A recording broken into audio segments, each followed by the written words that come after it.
Friends, it's Agnes. Are you ready to make one more pumpkin with me? I promise it's fun and super easy. Gotta grab some brown paper and some dollhouse shingles or even popsicle sticks. And look, directions are easy. Make the big ball, wrap it up a little bit with the raffia because gluing it's going to take forever just so it stays together, and let's have fun. My goal is to create, oops, it did not work, but you know what? You know me, I'm stubborn, so I'm going to do it one more time. Try to keep them all under and make sure that all stays together. And this is sort of like I create the package. Goal here was to just create a 4 compartments and then sort of guide me. So now I do have those little dollhouse shingles, but it's again, you can use the popsicle sticks. The dollhouse shingles are super inexpensive. You can get them at Amazon, and I will for sure link those up in the description. But as you can see is all what I've done was my goal is to simply layer them out, and how easy that is. And the reason why I chose the brown paper bag to be a base for my pumpkin, because it's easier to maneuver with those shingles, and I did not want them to stick out. So now look what happens. I started with 2, and then I'm going to interlock every other ones, in between, another 3, and so on and so on. And as you go down, those shingles, or popsicle sticks, if you're going to use them, are just nicely staying the way you want them. And if you feel like you do want to push your paper, you push your shingles in, you push your paper together with the shingle. How easy is that? So I'm trying to work in the sections, as you can see. It's in between those little 4, sections that I've made before. What I love about it is that if your, let's say, crinkled paper has the little opening like you just seen it, that white paper, I just stick the paper towel right in there, and I was able to do it. So now look, because the hot glue takes a little time to dry, I had the time to mold my little shingles the way I want them, so they do not stick out. They just sort of fall down. I absolutely love how this is starting to look.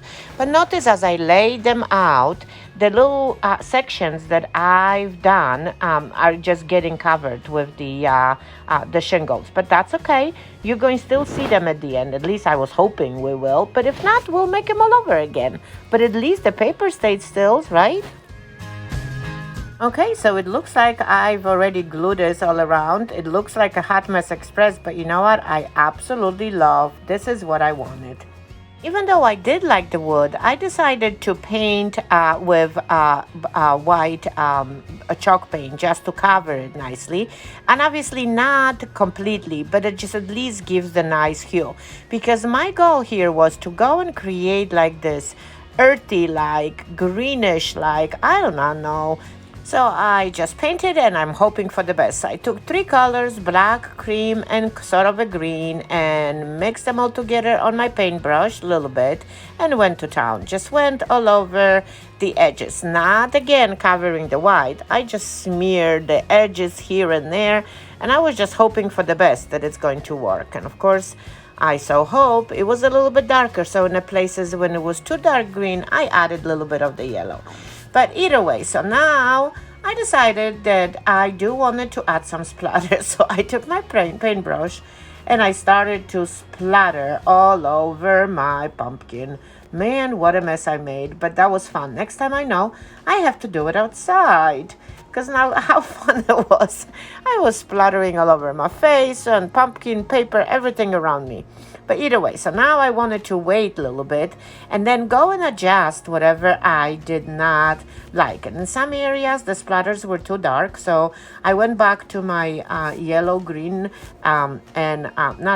yellow and cream paint, and I just went over that. And as you can see, is you do see some white there, you still see some green, and obviously a lot of sprinkles of black. I am just so hoping that whatever was in my head is there. Okay, so now all is dry, and now it's time to go back and reinforce the little compartments that we made before when we were creating that pumpkin. So I do have that wide raffia, sort of like obviously the paper raffia, that I'm trying to separate to have those little pieces a little bit of the wider instead of wrapping it several times. Moment of truth. Let's see if we did it. So I decided to go from the top and keep on wrapping it. You see, and you can literally see how your design was. And then I go again over and then create the little crisscross and go back the same way as I did before, trying to make sure that I reinforce whatever the originals were. And as I was looking at it, I actually do like the way it looks. So I thought I'm going to wrap it a couple more times and create more of an interest. And of course, you got to fit it back in between those little shingles, but that was not a big deal. And I do wanted to make sure that all looks good and is visible, because that for me was important. And of course, if you do not have raffia and you do like this idea, I would say you can use the twine, you can use a nice thicker jute. It would have still looked good, and I wish I used that one. But you know what? I still have shingles. I may actually make another one. As you can see, the bottom of my pumpkin does not look too attractive because the brown still shows. But then I actually put the piece of the felt right on the bottom after I secured my wrapping again with the big knot. But that's so it just covers all. Time to take care of the bottom of the portion of the bottom of the pumpkin. So I just cut the circle out of the paper, so just so I can fit it all nicely, and it covers all those little, crinkled paper right on the side. And as I am doing that right now, I'm just trying to fit my paper right underneath the bottom row of the shingle. And then it's easier later to add a felt, and then obviously I would most likely end up adding a moss or something. But let's worry about the stem now. We can worry about the bottom later. So I do have that Dollar Tree big little branch that I decided to plant it right in the middle. And notice that as I was pressing it, I do not know if you see it, I pressed down to create that little indentation in my pumpkin. How stinking awesome it looks.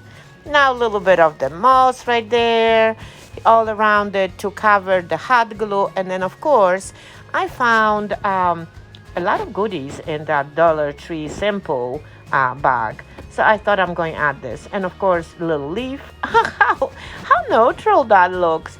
Love me my little pumpkin right there. I mean, I can be sitting and, adding pieces to it over and over. But I need to stop someplace right there, right? So I'm just going to glue that little mushroom and then maybe check at the sides of it. Because a lot of times is when you craft, you don't see little details. So I thought that would be fun, since I am planning on adding a little of the moss to the bottom of the actual pumpkin. I'm going to stick a little bit of those pieces of the moss or moss or anything that I can possibly find leftovers from the bag underneath in between those little shingles, just to add that more realistic look to it. Okay, so I think I'm ready to show you what we just created. So wonder what you think, and check this one out. Even my paper leaves, the fake leaves looks pretty good on it. I absolutely love it, and I wish that those pictures would have been not scrolling so you can see the details. I so hope that I inspired you to take anything and everything and have fun and create a fun and original piece of decoration for your home. Thanks for watching. Bye.